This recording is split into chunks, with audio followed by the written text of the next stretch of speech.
suis bien arrivé à Chiang Rai dans l'extrême nord de la Thaïlande. Vous avez été vraiment nombreux à démarrer la formation YouTubeur libre, merci de votre confiance. Dans cette formation, je vous donne un plan d'action pour créer un business model rentable sur YouTube et vivre avec une petite audience. Dans la foulée, j'ai fait un live sur Facebook dans lequel j'ai répondu à vos questions et j'ai décidé aujourd'hui de vous mettre un petit replay de ce live en vous mettant simplement les réponses aux questions. Donc même si vous voulez pas acheter la formation, je vous conseille quand même de regarder parce que vous allez peut-être apprendre des choses. Et dans la deuxième partie de cette vidéo, je vais vous donner un extrait de la formation YouTubeur libre. Comme ça, vous pouvez vous faire votre propre idée. Je vous laisse regarder, on se retrouve après, c'est parti. Pourquoi youtubeur libre?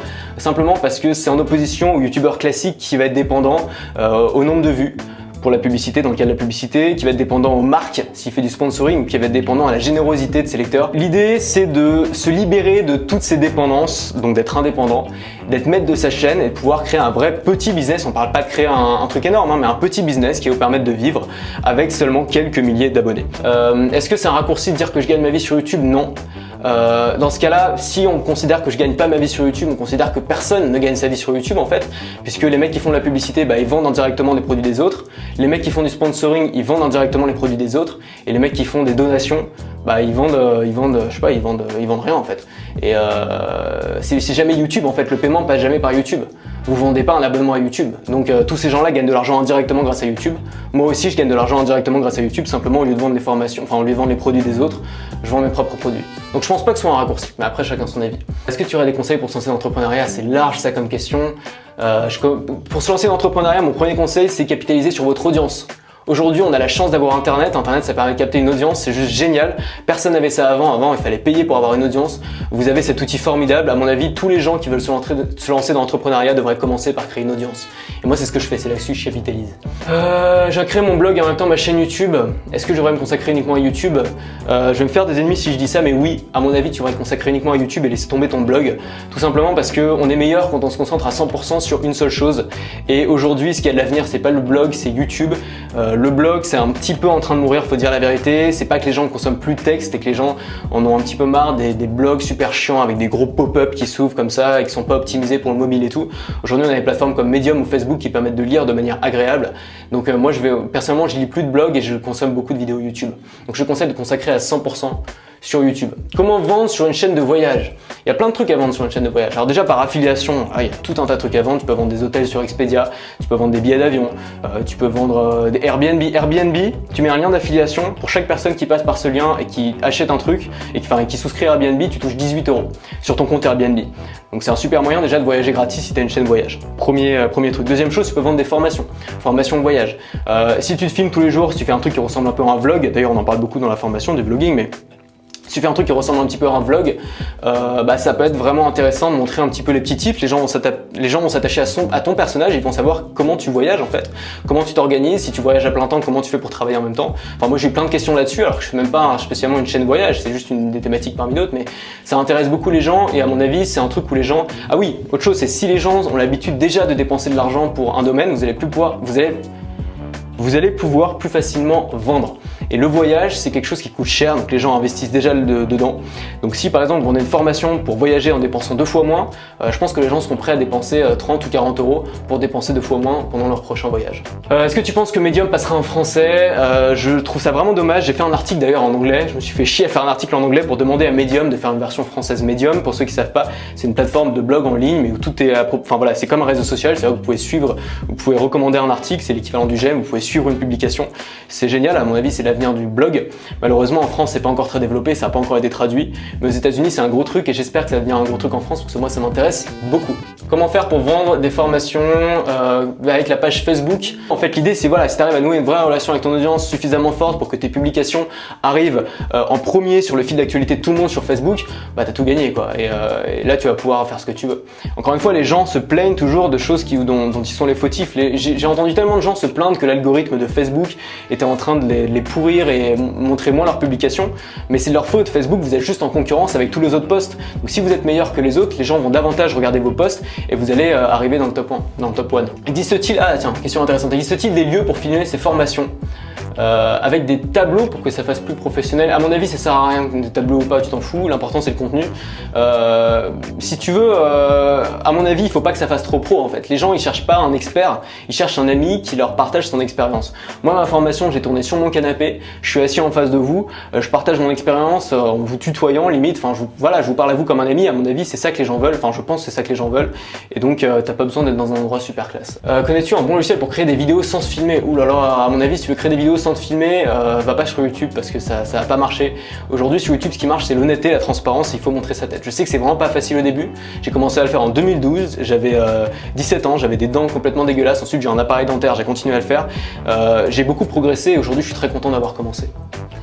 Tu utilises quel appareil pour te filmer? J'utilise le Canon G7X que vous pouvez voir ici, qui est pas mal, par exemple qui est très bon.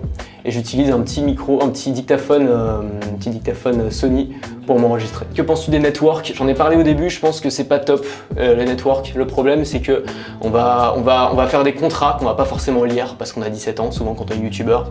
On va se lancer dans un truc, on va s'engager, on va s'associer à une marque, ça veut dire qu'on n'a plus le droit de dire ce qu'on veut. Il y a des marques, enfin il y a des histoires horribles, hein. Il y a des marques qui t'obligent qui regardent ta vidéo 3 fois, qui t'obligent à la refaire 3 fois, enfin il y a vraiment des sales histoires avec ça. Et t'as intérêt à passer lire l'image de la marque, sinon les mecs coupent le contrat tout de suite et c'est fini quoi. Et tu perds ta première source de revenus. Donc je vous conseille encore une fois de vendre vos propres produits. Idée de formation pour les coachs sportifs. Non, coach sportif, alors encore une fois, je parlais de niche tout à l'heure. Aujourd'hui, vous voulez faire une chaîne YouTube sur le sport, c'est génial. Enfin, je sais pas, il y a tellement de trucs à faire, ça répond à un problème et il y a tellement de niches dans le sport. La rééducation, le sport après 50 ans, le sport, la musculation pour les adolescents, par exemple. Moi, quand j'étais ado, je cherchais des ressources pour apprendre à muscler, j'ai jamais trouvé parce que personne n'avait l'intelligence de le faire, quoi. Et je me disais, je me posais plein de questions. Est-ce que quand t'es ado, tu peux faire la muscu? Est-ce que tu vas pas avoir de problème de croissance? Tu vas prendre une feuille de papier, tu vas mettre ta thématique globale au milieu, ce de quoi tu veux parler. Tu vas faire plein de bras en fait et tu vas noter toutes les sous-thématiques que tu peux associer à ces thématiques. C'est comme ça qu'on trouve une niche. Si vous voulez profiter de la formation qui va vous aider à démarrer votre chaîne YouTube de manière inconventionnelle, sans faire comme tous les youtubeurs, mais au lieu d'être dépendant d'une marque, de votre nombre d'abonnés ou de la générosité des gens, être indépendant et vendre vos propres produits et toucher votre audience de niche et faire quelque chose, créer un vrai business et pas seulement créer une chaîne YouTube où vous savez pas où ça va aller. Vous pouvez commencer ma formation que j'ai sortie aujourd'hui, la vidéo de présentation est sur YouTube, vous avez le lien en description quelque part au-dessus, je pense, ou en dessous. Voilà, maintenant je vous laisse regarder un extrait de cette formation dans lequel je vous parle des thématiques qui ne marchent pas sur YouTube. Les thématiques difficiles, je vous l'ai dit en fait déjà, c'est l'humour et le gaming, typiquement. Il y en a d'autres, hein, mais l'humour et le gaming, c'est ce qu'on trouve partout sur YouTube. C'est sympa, ils attirent une audience, mais il faut bien comprendre que c'est une audience d'ados. Ouais, c'est pas un marché en fait, c'est juste des gens qui sont intéressés par le divertissement, qui regardent ça pour se détendre à la fin de la journée, mais qui sont pas du tout impliqués. Et d'ailleurs, ces gens-là n'ont pas une audience de vrais fans, ça veut dire que ces gens-là, si un jour ils merdent, si un jour ils font une mauvaise vidéo, que ça plaît pas, ou alors que justement ils essayent de gagner de l'argent, qu'ils essayent de faire un placement de produit, leur audience peut se retourner d'un coup contre eux parce que c'est une audience de merde. C'est la vérité, c'est que c'est une audience qui sont intéressés par eux uniquement parce qu'il est diverti. C'est le bouffon du roi en fait. Les gens qui font du divertissement, ce sont des bouffons. Alors c'est absolument pas dit de façon insulte, hein, vous inquiétez pas, j'en suis plein, hein, je respecte énormément leur travail, ils ont énormément de talent ces gens-là. Moi je suis incapable de faire une vidéo sketch où je fais de l'humour. Mais ce sont c'est l'équivalent du bouffon du roi. C'est le mec qui vient pour faire rire le roi, mais le roi en claquant des doigts il peut l'exécuter, il s'en fout en fait. Et c'est dommage parce que vous avez la possibilité sur YouTube d'apporter vraiment de la valeur aux gens, d'aider les gens, d'avoir de l'impact, d'être motivant. Et c'est en ayant ce business model là que vous allez pouvoir vendre. Donc évitez à tout prix le divertissement et voyez plutôt le divertissement comme un ingrédient. Ça veut dire quoi? Ça veut dire que l'humour, c'est extrêmement puissant. J'ai rien contre l'humour, au contraire, c'est un outil extrêmement puissant. J'aimerais d'ailleurs mettre plus d'humour dans mes vidéos. C'est un outil génial. Mais gardez en tête que c'est un outil. Ça peut être une finalité pour certains, mais c'est très rare que ça marche. Parce qu'il y a trop de concurrence et parce que, encore une fois, ça n'a pas assez d'impact.